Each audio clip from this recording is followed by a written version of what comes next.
ये आकाशवाणी रायपुर है। प्रादेशिक समाचार बुलेटिन के साथ मैं शशिकांत यादव।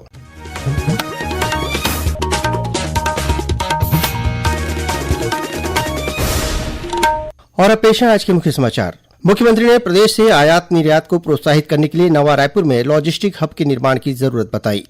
प्रदेश के विभिन्न हिस्सों में लगातार बारिश से सामान्य जनजीवन प्रभावित हुआ। सरगुजा, बलरामपुर और कोरबा सहित उत्तरी छत्तीसगढ़ के विभिन्न जिलों में कई नदी नाले उफान पर। दुर्ग पुलिस ने साइबर ठगी करने वाले एक अंतर्राष्ट्रीय गिरोह का पर्दाफाश किया। 2 युवती सहित 9 आरोपी गिरफ्तार। और आज देश के विभिन्न भागों में मुहर्रम श्रद्धा और आस्था के साथ मनाया जा रहा है। अब समाचार विस्तार से। मुख्यमंत्री विष्णुदेव साय ने परमालकसा खरसिया के बीच प्रस्तावित नई रेल लाइन को नवा रायपुर से जोड़ने की मंशा जाहिर की है। श्री साय ने यह बात मंत्रालय में आवास और पर्यावरण विभाग की समीक्षा बैठक में कही। श्री साय ने भारतमाला परियोजना के तहत विशाखापट्टनम को जोड़ने वाले एक्सप्रेस वे से आयात और निर्यात को प्रोत्साहित करने के लिए नवा रायपुर में लॉजिस्टिक हब के निर्माण की जरूरत बताई। बैठक में अधिकारियों ने बताया कि छत्तीसगढ़ से गुजरने वाले एक्सप्रेस वे के निर्माण कार्य का करीब 95% हिस्सा पूरा हो चुका है। इसके बनने से रायपुर से विशाखापट्टनम की दूरी 100 किलोमीटर कम हो जाएगी। बैठक में वित्त मंत्री ओपी चौधरी और मुख्य सचिव अमिताभ जैन सहित अन्य वरिष्ठ अधिकारी मौजूद थे। प्रदेश में मानसून पूरी तरह से सक्रिय है। इसके असर से राज्य के अधिकांश इलाकों में लगातार बारिश हो रही है, जिससे जनजीवन अस्त व्यस्त हो गया है और नदी नाले भी उफान पर हैं। राजधानी रायपुर और आसपास के इलाकों में कल से ही रुक रुक कर लगातार बारिश हो रही है। उधर बलरामपुर जिले के राजपुर क्षेत्र में भी कल रात से लगातार बारिश के कारण ओकरा गेऊर नदी उफान पर है। इसके चलते क्षेत्र में घंटों आवागमन बाधित रहा और ओकरा, पतरापारा, अमदरी, कोरगी, खुमरी और डीग नगर गांवों का सड़क संपर्क टूट गया है। जिले में गागर, गोपालपुर और बासिन नदी के अलावा पुल पुलिया और नाले भी पानी से पूरी तरह लबालब है। इस बीच राजपुर अंबिकापुर सड़क मार्ग पर आज सुबह एक वाहन अनियंत्रित होकर गागर नदी में गिर गया। हालांकि स्थानीय लोगों की मदद से वाहन चालक और अन्य लोगों को नदी से सुरक्षित बाहर निकाल लिया गया। वहीं कोरबा जिले में बीते 4 दिनों से लगातार हो रही मूसलाधार बारिश से न केवल सड़कों बल्कि घरों और दुकानों में भी पानी घुस गया है। पूरे जिले में शहर से लेकर गांव-गांव तक पानी ही पानी नजर आ रहा है। कहीं कहीं पुल पुलिया बह जाने से कई गांवों का मुख्य मार्ग से संपर्क टूट गया। कुसमुंडा के लक्ष्मण नाला में पानी पुल के 4 फीट ऊपर बह रहा है, जिससे आवागमन पूरी तरह बाधित हो गया है। पानी के तेज बहाव के चलते कुचेना पुल टूट गया है और यहां एक 4 पहिया वाहन फंस गया है। खबर मिली है कि आसपास के इलाकों में पानी भरने के कारण कई लोग घरों में फंसे हुए हैं। इसी तरह सरगुजा, कोरिया और बस्तर जिले के अधिकतर हिस्सों में बीते 24 घंटों से भारी बारिश होने के समाचार मिले हैं। इस बीच मौसम विभाग ने आगामी 2 दिनों के दौरान प्रदेश के कई हिस्सों में भारी बारिश होने की चेतावनी दी है। खासतौर पर उत्तरी और मध्य हिस्सों के लिए अलर्ट जारी किया गया है। वहीं प्रदेश के कई हिस्सों में तेज हवाएं चलने और आकाशीय बिजली गिरने की आशंका जताई गई है। प्रख्यात चिंतक और शिक्षाविद डॉक्टर श्यामा प्रसाद मुखर्जी की आज जयंती है। प्रधानमंत्री नरेंद्र मोदी ने सोशल मीडिया पोस्ट में कहा है कि डॉक्टर मुखर्जी के आदर्श और सिद्धांत विकसित तथा आत्मनिर्भर भारत के निर्माण की दृष्टि से मूल्यवान है। वहीं छत्तीसगढ़ के मुख्यमंत्री विष्णुदेव साय ने भी आज रायपुर स्थित अपने निवास कार्यालय में डॉक्टर मुखर्जी के छायाचित्र पर पुष्प अर्पित कर उन्हें अपनी श्रद्धांजलि अर्पित की। मुख्यमंत्री श्री साय ने कहा कि डॉक्टर मुखर्जी का जीवन राष्ट्रभक्ति, निस्वार्थ सेवा और अखंड भारत के प्रति अटूट संकल्प का प्रतीक है। इसी तरह छत्तीसगढ़ विधानसभा परिसर स्थित सेंट्रल हॉल में डॉक्टर श्यामा प्रसाद मुखर्जी के तैलचित्र पर राज्य विधानसभा सचिव दिनेश शर्मा ने पुष्पांजलि अर्पित की। मुख्यमंत्री विष्णुदेव साय ने आज वर्चुअल रूप से कबीरधाम जिले के लिए 72 करोड़ 73 लाख रुपए से अधिक के विकास कार्यों का लोकार्पण और भूमि पूजन किया। इस मौके पर मुख्यमंत्री ने रणवीरपुर में नवीन उप तहसील की स्थापना, आगामी शिक्षा सत्र से बीरेन्द्र नगर में महाविद्यालय शुरू करने और पंडरिया में 250 सीटर नवीन नालंदा परिसर बनाने की घोषणा की। इस कार्यक्रम से मुख्यमंत्री के साथ वर्चुअल रूप से विधानसभा अध्यक्ष डॉक्टर रमन सिंह और उप मुख्यमंत्री विजय शर्मा भी जुड़े। वहीं पंडरिया में आयोजित कार्यक्रम में विधायक भावना बोहरा भी मौजूद थीं। प्रादेशिक समाचार आप आकाशवाणी रायपुर से सुन रहे हैं। छत्तीसगढ़ की खबरों से है आपका वास्ता और खबरों की विश्वसनीयता से है हमारा वास्ता। आकाशवाणी समाचार रायपुर के प्रादेशिक समाचार बुलेटिन के साथ ही हमारे समसामयिक कार्यक्रम आप रेडियो के अलावा अपने मोबाइल पर भी सुन सकते हैं। आकाशवाणी समाचार फेसबुक, ट्विटर और यूट्यूब पर भी उपलब्ध है। हमारा Facebook page Chhattisgarh news on AIR, Twitter handle CGAIR news और हमारा यूट्यूब चैनल है छत्तीसगढ़ AIR न्यूज। तो अब रेडियो के साथ ही आपके मोबाइल के जरिए भी हम पहुंच रहे हैं आप तक। छत्तीसगढ़ की हर खबर के लिए सुनते रहिए आकाशवाणी समाचार। और अब आगे बढ़ते हैं बाकी के समाचारों की ओर। दुर्ग पुलिस ने कॉल सेंटर खोलकर साइबर ठगी करने वाले एक अंतर्राष्ट्रीय गिरोह का पर्दाफाश करने में सफलता हासिल की है। इस मामले में 2 युवतियों सहित 9 आरोपियों को गिरफ्तार किया गया है।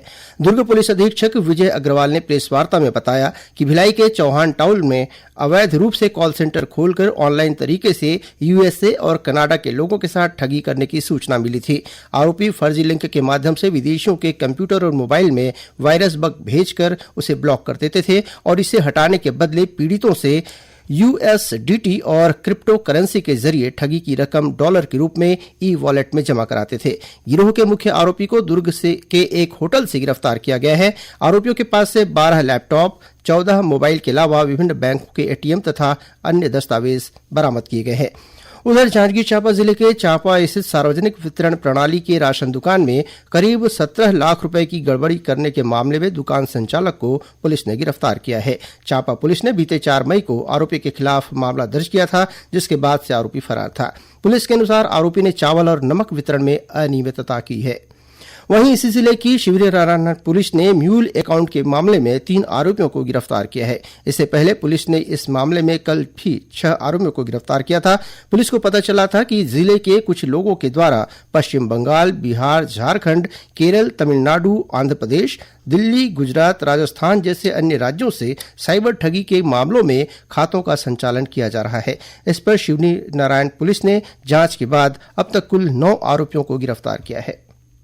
छत्तीसगढ़ उच्च न्यायालय ने जेल बंदियों के परिजनों से वसूली के मामले को बेहद गंभीर मानते हुए डीजीपी जेल को नोटिस जारी कर शपथ पत्र के साथ जवाब पेश करने के निर्देश दिए हैं। मिली जानकारी के मुताबिक कुलेश्वरी जोश अब्राहम ने अपने अधिवक्ता के माध्यम से जमानत के लिए हाईकोर्ट में याचिका दाखिल की है। इसकी सुनवाई के दौरान राज्य सरकार ने जमानत का विरोध करते हुए आरोप लगाया कि याचिकाकर्ता ने अपने पति, जो कि हत्या के आरोप में जेल में बंद है, उसके साथ मिलकर अन्य बंदियों के परिजनों से पैसों की जबरन वसूली की है। यह राशि विभिन्न बैंक खातों में जमा कराई गई, जिनमें से एक खाता आवेदिका का भी है।